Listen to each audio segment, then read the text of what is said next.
These new consoles haven't been all that exciting, have they? I realize that's a completely unsubstantiated and worthless take, but call me the British Empire because I'm planting my flag on it and plundering it for all it's worth. Really, the only difference between me and the good old Commonwealth is that I'm just fishing for external validation instead of whale and seal fat. It may be that I'm a PC gamer and console generations don't mean much to me anymore, or maybe that the season finale of 2020 has been dominating the headlines, but I feel like that doesn't explain the generally tepid vibe surrounding the launch of the PlayStation 5 and the Xbox Series X and the Xbox Series S. Fuck me, that's a tongue twister. I think it's safe to say at this point that Microsoft isn't good at naming consoles, though to be fair to them, that is under the perhaps dubious assumption that names are supposed to have any degree of utility. This Christmas is almost certainly going to see a bunch of sad old ladies getting scorned by their grandkids for accidentally buying them an Xbox One X instead of an Xbox Series X. Then again, what kind of goober can't tell the difference between an Xbox One X and an Xbox Series X, or the Xbox One S and the Xbox Series S? I'm not sure why anybody would buy an Xbox Series X or an Xbox One.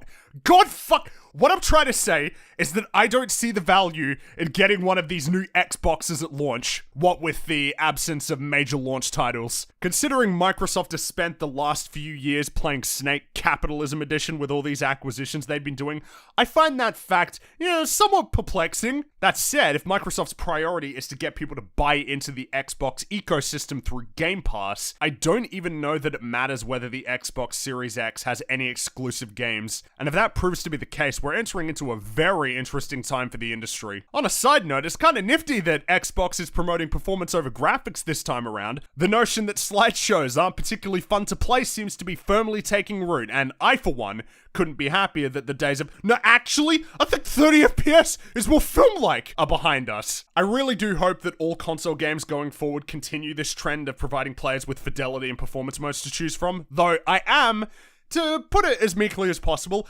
extremely fucking concerned that this train is gonna derail when the next cinematic Sony blockbuster with good graphics rolls around and 30 FPS all of a sudden becomes smooth. Speaking of Sony, it seems like the PlayStation 5 is already off to trot, probably because it has launch titles and seemingly good ones at that. However, I do wonder if the Switch is going to ultimately prevail over the PlayStation 5 this generation. It wouldn't surprise me, seeing as the Switch currently has the best value proposition of all the consoles, especially if a diverse catalog of games is to be interpreted as a fundamentally good thing. You know what? Here's a real edgy take for you. I think Sony's starting to fall into a rut with its first-party games. Xbox used to be the platform of shooters and racing games, while Sony was the platform of diverse IPs. Now, Xbox is turning into the platform for diverse IPs, while Sony is making nothing but cinematic third-person action-adventure games, probably because everybody keeps telling them that that's what they should do. It's certainly not that I think these games are bad. I like a lot of these games. I'd also be remiss not to point out that the PS5's launch lineup includes the likes of Demon's Souls and Sackboy, two pretty unique games by comparison to the standard AAA fare. But much like once you start to inexplicably see the world through infrared, it's kind of impossible to unsee the similarities. I guess games cost more now too. I'm told that's fair because inflation, but pre-order bonuses and microtransactions continue to be a thing, so I can't help but feel like in this transaction, I'm the guy sitting in the ice-filled bathtub less one kidney and an appendix for some reason. Now, to be fair, I haven't played any of these next-gen games because pre-ordering video game consoles in general is a terrible idea, but I don't think it's a stretch to say that the difference between a PS4 and a PS5 game at this point in time is pretty nominal by comparison to the difference between a PS2 and PS3 game. It really does seem like we're long past the days of new generations bringing about game-changing